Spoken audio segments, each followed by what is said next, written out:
estaremos considerando el problema de diarrea y deshidratación o gastroenteritis agudas en un análisis biaxial.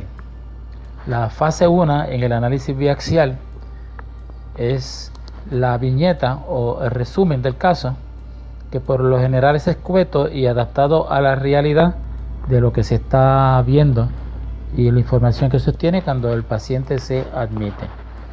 Se trata de un varón de 4 meses de edad con diarrea de 24 horas de evolución, que son líquidas y abundantes, con una frecuencia de 6 a 8 por día.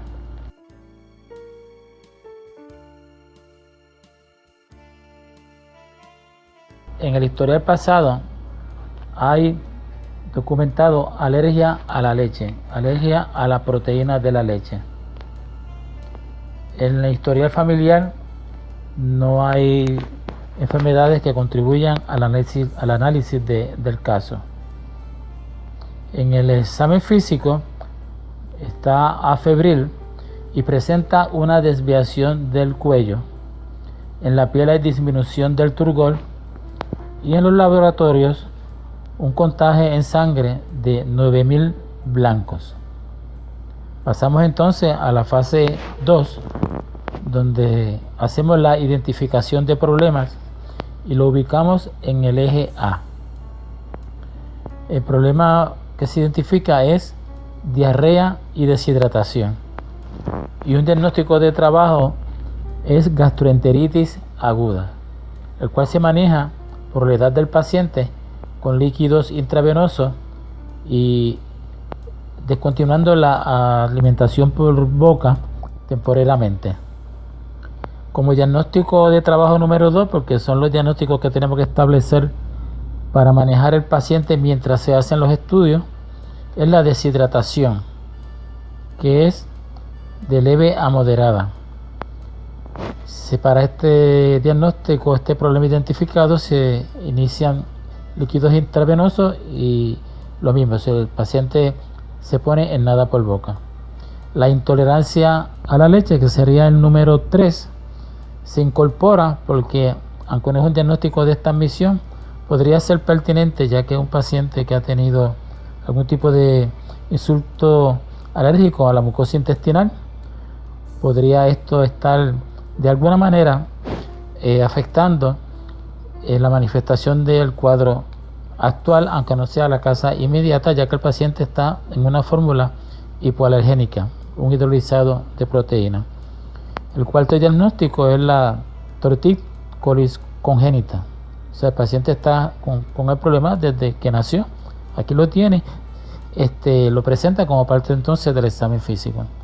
Nosotros, para hacer el análisis diferencial, el diagnóstico diferencial, podemos integrar los diagnósticos 1, 2 y 3 y lo trabajamos en el eje B, que está a la derecha. Entre las posibilidades que tenemos está infección por rotavirus, que en el tiempo en que yo vi a este paciente en el Hospital Regional de Cagua, teníamos una incidencia bien alta de rotavirus, lo cual pues, lo investigamos haciendo una prueba de Rotazyme. Hoy en día pues ya no tenemos tantos problemas con el rotavirus, ya que hay una vacuna que es efectiva. La otra condición es una bacteria como la salmonella. También tenemos que mencionar la Shigella y el Campylobacter. La salmonella y la Shigella puede aclararse si el paciente lo tiene o no a través de un cultivo de excreta. Igualmente con el Campylobacter. El otro que mencionamos aquí, tenemos en el diagnóstico diferencial, es giardia. No es tan frecuente, pero sí es posible. Se ve más bien en casos de viajeros y puede tener un cuadro agudo indistinguible en una gastroenteritis aguda, aunque puede entonces posteriormente tener un cuadro crónico de malabsorción.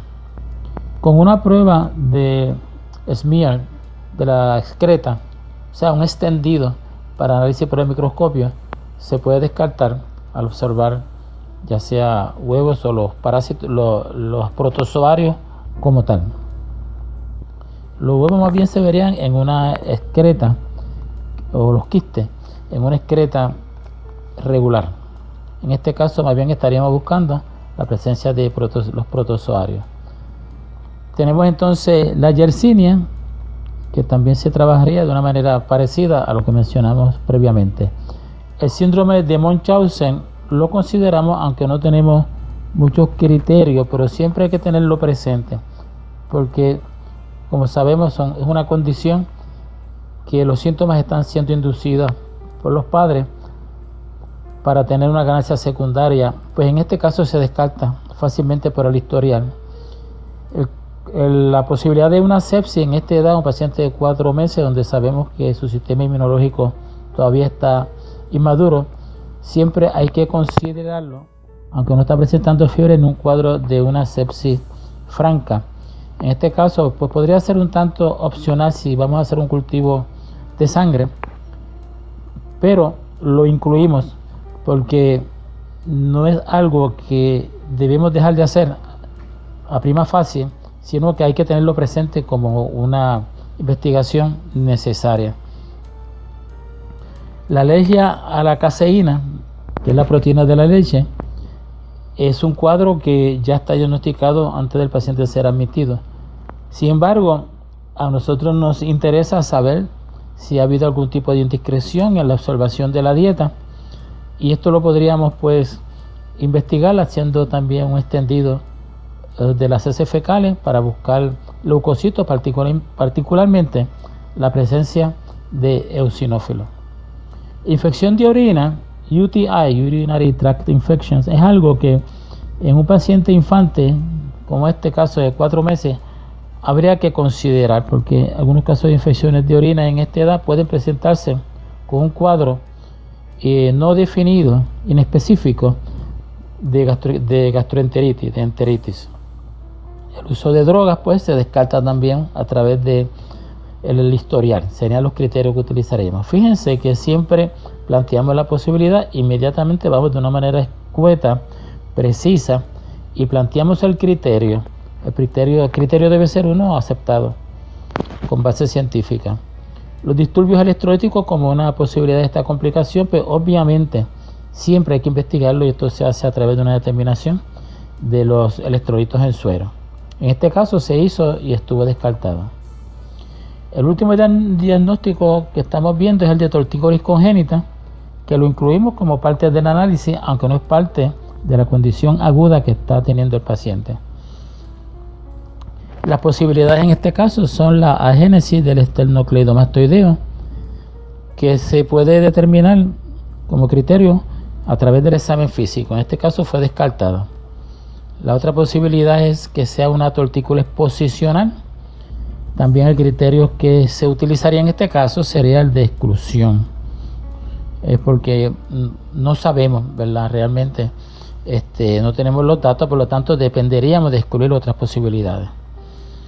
Hematoma del esternocleidomastoideo lo veríamos también como una masa en el examen físico del músculo, lo cual en el examen físico que se hizo pues no estaba presente, por lo tanto de esta manera se descarta.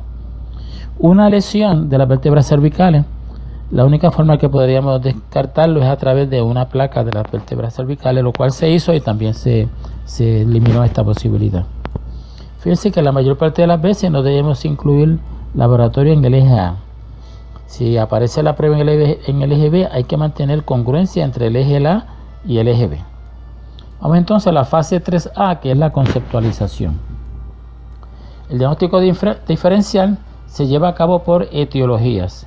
Se dilucida de una manera relativamente simple a través del historial y de los cultivos de excreta. La tortícolis congénita presenta un diagnóstico diferencial escueto. El diagnóstico de alergia, aunque es por historial, debe mantenerse y tratarse. El diagnóstico de deshidratación se integra al de gastroenteritis por ser consecuencia del mismo. La fase 3B, que son los learning issues típicos del PBL, en que yo lo he llamado enriquecimiento cognitivo, pues tenemos lo siguiente: la enteritis aguda como un learning issue. Claro, aquí estamos tratando estas cosas de una manera bastante sencilla, escueta e incompleta para propósitos de ilustración del modelo. Esta condición tiene aparejada una morbilidad y mortalidad significativa. Es la principal causa de muerte durante la infancia en los países subdesarrollados. Se encuentra también asociada a problemas de malabsorción crónica. La causa más frecuente durante los primeros 2 años de vida son el rotavirus y otros agentes virales. Esto era cierto hace como 10 o 15 años atrás, cuando el rotavirus era bien frecuente. Las bacterias más frecuentes son la salmonella, la shigella y el campylobacter. En la fase 3C del modelo, que es la que tiene que ver con la orientación familiar, tenemos los siguientes apuntes. La técnica de asepsia y la preparación de la fórmula debe ser conocida por las madres. Cuando un infante se admite por esta condición, las mismas se repasarán. Número 2. Un infante con historial de alergia debe introducirse a nuevos alimentos con suma precaución. Algunos alimentos con potencial alergénico son cítricos, huevos, tomate, chocolate, maíz.